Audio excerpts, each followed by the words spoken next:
Walang takas ang lalaking tumangay sa isang motorsiklo sa Caloocan.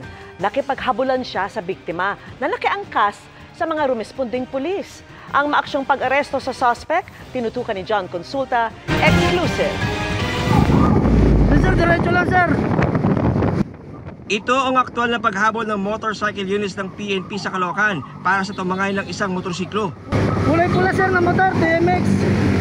Ang biktima, nakaangkas sa motorsiklo ng mga pulis sa gitna ng habulan. Nakakulay blue na damit, sir, yung kumuha, sir.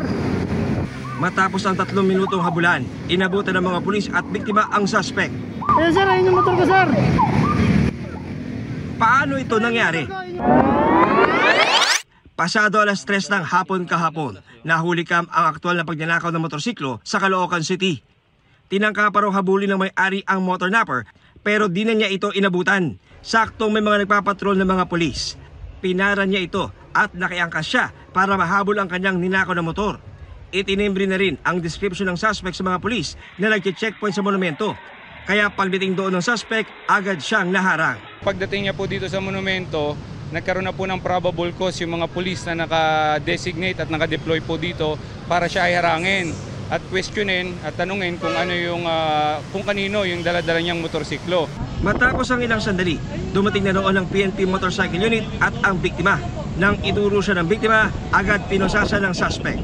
Wala pa pong 3 minutes, nahuli na po na nila ang nagkarnap ng motor na ginagamit ko. Kasi po kung hindi po nila nahuli yung motor, babayaran ko po. I-shoulder ko po talaga kung magano po yung motor. Ang pagkaka-aresto po nito ay direktang resulta ng kautusan ng ating Chief PNP at ng ating Pangulo sa mas pinaigting na presensya ng pulis sa kalsada at ang deployment sa mga strategic na location. Kung wala po yung pulis na nag-iikot doon, hindi po ito mahuhuli within 3 minutes at kung hindi rin po nagamit yung mga radyo at naibato upang harangin siya dito sa monumento, malamang nakalayo na po itong suspect. Naharap sa reklamang paglabag sa anti-carnapping law ang suspect na umapila sa biktima. Sana po patawarin na po ako. Ha? Bago na po. Pinapangako ko po na hindi na po mauulit. Paalala ng PNP, ilagay na sa ating mga wallet o mga cellphone ang numero ng pinakamalapit na police station sa ating lugar para mabilis na makahingi na tulong sakaling kailanganin. Para sa GMA Integrated News, John Consulta, nakatutok 24 oras. Naipa-deport na ang halos 70 dayuhang nahuli matapos masangkot sa mga scam at pogo hub sa bansa. Nakatutok si Salima Refran.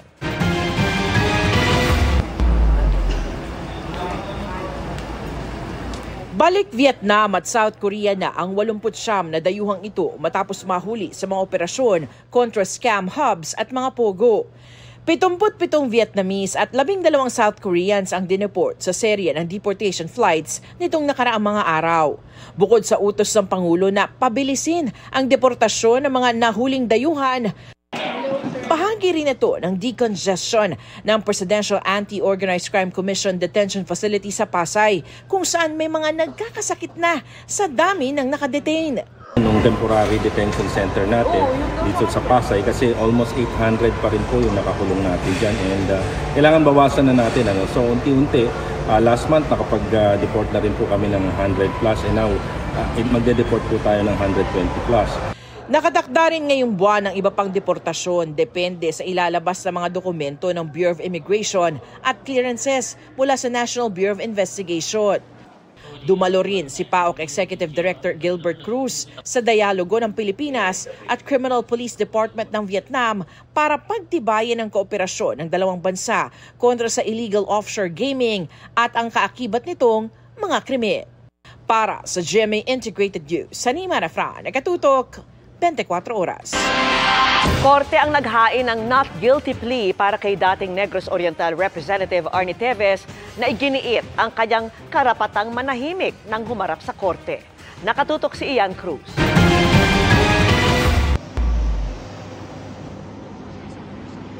Matapos mapadeport si dating Negros Oriental Representative Arnie Teves mula sa Timor-Leste, humarap na siya ngayon sa Manila Regional Trial Court para sa mga kasong illegal possession of explosives at illegal possession of firearms and ammunitions. Naka-helmet, bulletproof vest at bantay sarado ng mga ahente ng National Bureau of Investigation si dating Negros Oriental Representative Arnie Teves nang dalhin sa Manila Regional Trial Court para sa kanyang arraignment. Ang akusasyon ay kaugnay ng mga pampasabog, baril at bala na nakuha ng mga otoridad sa bahay ni Teves sa bayan ng Bayawan noong 2023. Nang basahan ng sakdal si Teves, tumugon siya ng "I invoke my right to remain silent." Kaya iniutos ng huwes na ipasok ang not guilty plea para sa kanya. That may be his way of saying that he refuses to enter a plea. And ang rationale noon yung bakit hindi siya nag-enter ng plea? There is still a serious cloud as to the legality of what was done to Mr. Teves with respect to his return to the country.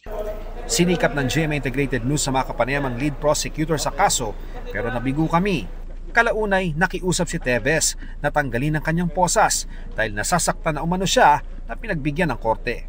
Sa isang oral motion, hiniling sa korte ng prosekusyon na pagsamahin na lamang ang mga kasong illegal possession of explosives at illegal possession of firearms and ammunition laban kay Teves, bagay na hindi naman tinutulan ng depensa. At sa ibinabang order ni Judge Renato Enciso, granted ang nasabing motion. Sa July 29, naasahan ang simula ng paglilitis sa consolidated cases. Okay. Sir, thank you sa inyo. Thank you sa inyo, ha? Maraming salamat sa inyo. Kung bakit wala kayong plea? Bukod dito, naharap din si Teves sa kaso kaugnay ng pagpaslang kay dating Negros Oriental Governor Roel Degamo at siyam na iba pa, at hiwalay na kasong murder kaugnay sa mga pagpatay sa Negros Oriental noong 2019. May kaso rin siya kaugnay ng terrorist financing, prevention and suppression sa Ken City RTC at murder case sa Bayawan RTC. Para sa GMA Integrated News, Ian Cruz, nakatutok 24 oras. Nanawagan sa Transportation Department ang ilang grupo na ibalik na lang ang 5 taong prangkisa sa halip na bigyan sila ng 1 taong provisional authority kung hindi pa rin makapag-consolidate. Ang ilang consolidated driver naman, tila namomroblema dahil baon na umano sila sa utang para bayaran ang halaga ng modern jeep. Nakatutok si Joseph Moro. Matapos ang lampas 2 dekadang pamamasada, namumroblema si Arin Sumugat dahil sa Hulyo mag-e-expire na ang kanyang prangkisa. Kung hindi siya sasali sa Public Transport Modernization Program o PTMP, baka raw maituring na siyang kolorum. Payagan kami magrehistro para makapaghanap buhay kami. Kasama si Arin sa mga pumunta sa opisina ng Department of Transportation para ulitin ang panawagan na tuluyan ng itigil ang PTMP. Ang gusto nila ibalik ang 5 taong prangkisa sa halip sumali ang mga driver sa kooperatiba. Mismo ang Pangulo nga raw at si Transportation Secretary Vince Dizon nagsabing hindi practical sa ngayon ang PTMP. Dahil sila mismo, inamin nila hindi na papanahon, kawawa ang mga driver, kawawa ang mga operator. Kaya dapat, anong gagawin dapat ng DOTR? Dapat maglabas siya ng isang order na sinususpindi nila yung implementation ng modernization program. Sa Iloilo at Bacolod City, nagtigil pasada ang mga grupong kontra sa modernization program. Maghapon silang nagsagawa ng pagkilos. Pero sabi ng DOTR, sa kabila ng pag-amin ng gobyerno ng pagkukulang sa programa, hindi ibig sabihin na ititigil na nito ang PTMP. Dagdag ni DOTR spokesman Mon Ilagan, may mga unconsolidated driver-operator na mabibigyan pa rin ng 1 taong provisional authority, pero doon lamang sa mga rutang wala pang nakakonsolidate o kaya naman ay sa mga bagong ruta. Ang importante dito, makabiyahe po ng legal ang ating mga driver at operators. Ang kailangan po namin, 5 years na prangkisa, hindi 1 year na temporary permit to operate. Parang ano po yan bigyan kami ng 1 year, paano pagkatapos ng 100 taon? Ang mga grupong nag-consolidate naman tulad ng AltoDAP humihingi ng tulong sa gobyerno dahil nababaon na raw sa utang ang ilang kooperatiba, lalo na yung mga nasa maikling ruta na kaunti lamang ang kita at hindi sapat para mabayaran ang ₱1,000,000 halaga ng modern jeep. Kaya na dapat po tawagin yung manufacturer kung gusto nila talagang tulungan tong modernization, dapat po sana yung presyo, huwag po naman ganun kataas. Sinabi ni Presidente doon sa meeting na kailangan gawin ng DOTR in coordination with the Department of Trade and Industry, i-open sa ibang mga brand, sa ibang mga suppliers, i-open ang market at hayaan ng kooperatiba o TSE na mamili kung anong sasakyan ang maaaring mura lang. Pinapaayos na rin ang Pangulong Route Rationalization Program katulong ang mga lokal na pamahalaan. Para sa GMA Integrated News, Joseph Morong, nakatutok 24 oras. Mga kapuso, may bagong low pressure area na namataan malapit po sa bansa. Pero bago pa man yan mabuo, may mga pagbaha ng naranasan sa ilang bahagi ng Mindanao. Niya Bansalan mga idol! Niya Bansalan mga idol, grabe kakusog sa baha oh. Rumagasa ang kulay tsokolating tubig sa Nia Dam sa Bansalan, Davao del Sur nitong Martes ng hapon. Ang matinding baha, galing daw sa bundok kung saan man naranasan ang malakas na ulan. Ayon pa sa Pag-asa, Intertropical Convergence Zone o ITCZ ang nagpaulan sa Davao del Sur nitong mga nakalipas na araw. Ngayon, trough o extension na ng low pressure area ang nakakaapekto sa Mindanao. Huling namataan ang LPA sa layong 1,120 kilometers silangan ng northeastern Mindanao. Ayon sa Pag-asa, posible itong pumasok sa Philippine Area of Responsibility sa loob ng 24 oras. May tsansa rin itong maging bagyo sa mga susunod na araw o sa weekend. At kung sakaling matuloy yan, ipapangalan itong Bagyong Auring at magiging kauna-unahang bagyo ngayong taon. Pwede pang magkaroon ng pagbabago kaya tutok lang po sa mga update. Tuloy-tuloy rin ang epekto ng southwest monsoon o habagat. Base po sa datos ng Metro Weather, halos buong bansa ang uulanin, lalo na po sa hapon.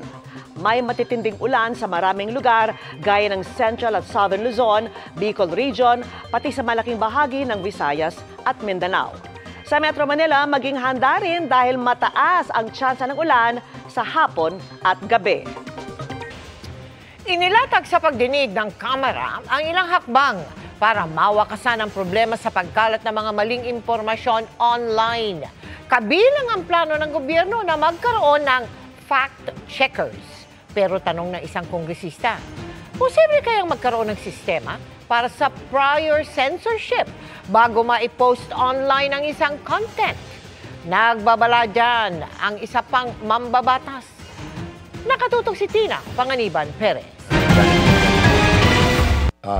Sa pagpapatuloy ng pagdinig ng Tri-Committee, ang tanong ng mga mambabatas, ano na ang ginagawa ng mga ahensya ng pamahalaan para masawata ang fake news, misinformation at disinformation online? Meron na po kaming ginagawa na AI-powered system para makadetect ng fake news at online scams. Pwede naming i-endorse ngayon sa Meta at sa mga other platforms na gamitin nila para mag-detect ng fake news. Sa amin, ang fake news ay equivalent po yan sa panlilinlang, equivalent po yan sa krimen. Para labanan ng pagkalat ng maling impormasyon online, pinaplano ng pamahalaan na magkaroon ng fact-checkers.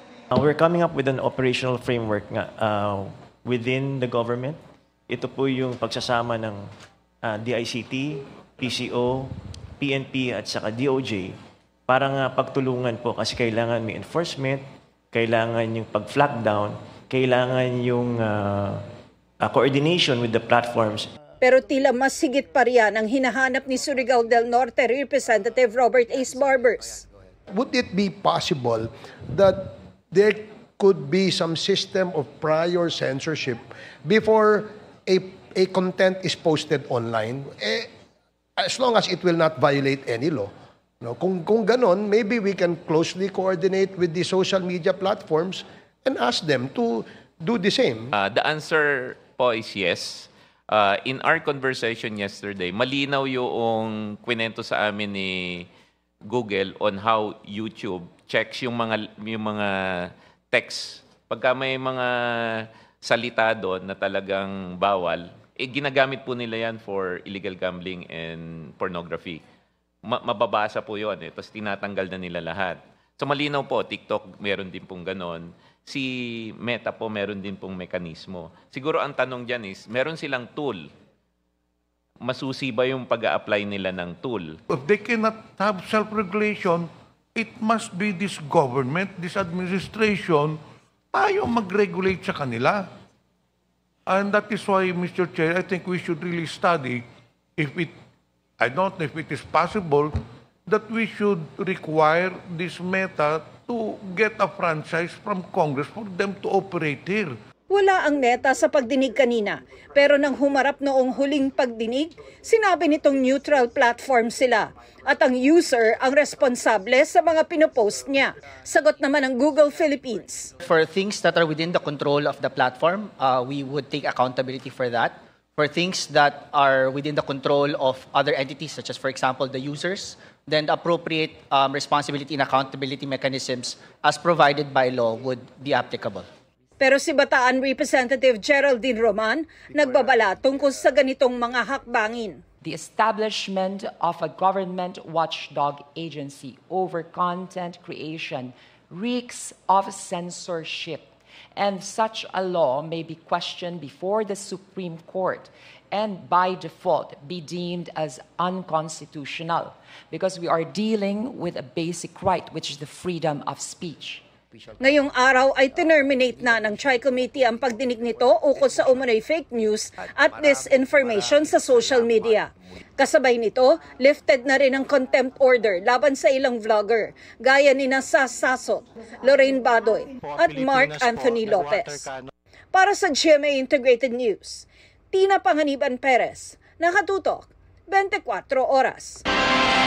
Nadakip sa Pampanga ang itinuturong big boss ng isa sa pinakamalaking criminal group sa Japan. Illegal na sugal at panloloko umano ang pinapatakbo ng grupo na nag-ooperate sa Pilipinas. Nakatutok si John Consulta, exclusive. Kasama ang Regional Special Operations Group ng PNP Region 3. Pasimpleng pumasok ang sasakyan ng BI Fugitive Search Unit sa resort na ito sa Angeles, Pampanga. Sabihin ka natin kanina. Pero ipa-eyeball muna sa tropa ng warasyon. Nang makuha ang senyas, sumalakay na ang mga operatiba at dumiretso para kunin ang kanilang high-profile target. Sorry to disturb, okay? Tabi na lang, tabi. Yung mga bata, tabi na ha. Naaresto ang 54 anyos na Japanese national na wanted sa Japan dahil sa patong-patong na kaso. You are under arrest in violation of Philippine immigration law for the fugitive from justice. You have the right to remain silent. Siya umano ang pinaka-big boss ng JP Dragon, isa sa pinakamalaking criminal group ng Japan na sangkot sa illegal online gambling at telecom fraud operations sa Southeast Asia na nag-ooperate dito sa Pilipinas. Ang naging susi dito, mga kapuso, sa pagkakahuli sa kanya, ito siya ngayon, ito yung nakaupo dito na nakatalikod. Kita natin, actually ngayong araw, ang kanyang birthday, yung kanyang kaarawan, kita natin, ito yung handaan nung ating inabutan kanina. Kumakain pa sila, pero hindi nila alam, ay dahan-dahan na nga silang pinapaligiran ng mga tauhan ng BIFSU. The group has been linked to a network of illicit activities that have victimized countless individuals and laundered millions in criminal proceeds.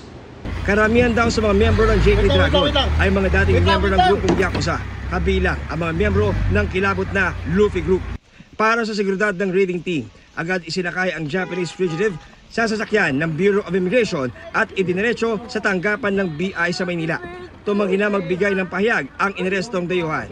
The arrest of Yoshioka means that we have effectively dismantled their base here in the Philippines. His arrest sends a clear message that the Philippines is not a safe refuge for fugitives. Ngayon po nakapiit siya sa ating facility inside Camp Bagong Diwa in Taguig. Umaandar po ang deportation proceedings laban sa kanya. Ito po ay priority natin kasi alam natin kung gaano ka-importante at gaano kalaki itong kaso na ito sa bansang Hapon. Para sa GMA Integrated News, John Consulta, nakatutok, 24 oras. Rating supreme and using her platform right. Yan si Michelle D na nag-share ng kanyang quick action and lessons matapos makagat ng fur baby. At ngayong Pride Month, maglalabas pa siya ng bagong music video sa single na Reina. Makichika kay Aubrey Carampel. Halata ang sugat sa mukha ni Miss Universe Philippines 2023 at Sparkle Beauty Queen Michelle D nang makapanayam ng GMA Integrated News via Zoom. Aksidente niya itong nakuha last Tuesday habang nakikipaglaro sa kanyang fur babies. Kwento ni Queen MMD, katabi niyang matulog ang kanyang dogs at morning routine daw nilang maglambingan. There was no aggression, so I knew it was a really, really big freak accident lang. Her mouth was open. My face is right here kasi magkatabi kami, so parang naganon lang. And that's why the abrasion is actually not super deep. It was really just skin level lang. Agad daw niyang tinawagan ng kaibigan si Hayden ko na pinayuhan siyang pumunta sa ER para magpabakuna ng anti-rabies at anti-tetanus. Shinare din ni Michelle sa IG ang nangyari kung saan nagpaalala pa siya sa publiko to act quick sa mga kaparehong insidente. First thing is get your anti-tetanus and your rabies shots. Things like this, there are no cures. You don't want to take it the chance. I can't miss a beat. And I think my next shot is tomorrow. Pagkagaling sa ER, saka dumiretso si MMD sa clinic ni Dr. Vicky Bello para ipacheck ang kanyang mga sugat. Doon ako nakahinga. After the experts saw what happened, it should heal in the next 2 weeks, 2 to 3 weeks. Sa kabila na nangyari, love pa rin daw niya ang kanyang baby girl na napakalambing daw sa kanya at ginawan pa niya ng Instagram account. Bukod sa unexpected plot twist, full of excitement ang June for MMD. Nag-post din siya ng ilang snaps sporting her short blonde hair with caption, "It's the time of the year," with pride flag and burning heart emoji. Noong 2023, nag-come out si Michelle as bisexual. And to celebrate Pride Month, maglalabas daw sila ng bagong music video ng single niyang Reyna. It's very camp. It's a little different from the music video that came out, but still very close to my heart. And syempre, abangan din po natin yung second single ko that's coming out very, very soon. I can't wait for that also. Nagpahayag din siya ng support to her fellow queen na si CJ Opiaza, na opisyal ng kinoronahan as Miss Grand International 2024. I know how hard she's fought to be where she is now. And honestly, if there's anyone that can maximize this platform that she has for just a few months, I know she will. And I know she's accepting that as, something that God laid out for her. It's her destiny. Nobody can take that away from her. Aubrey Carampel, updated sa showbiz happenings.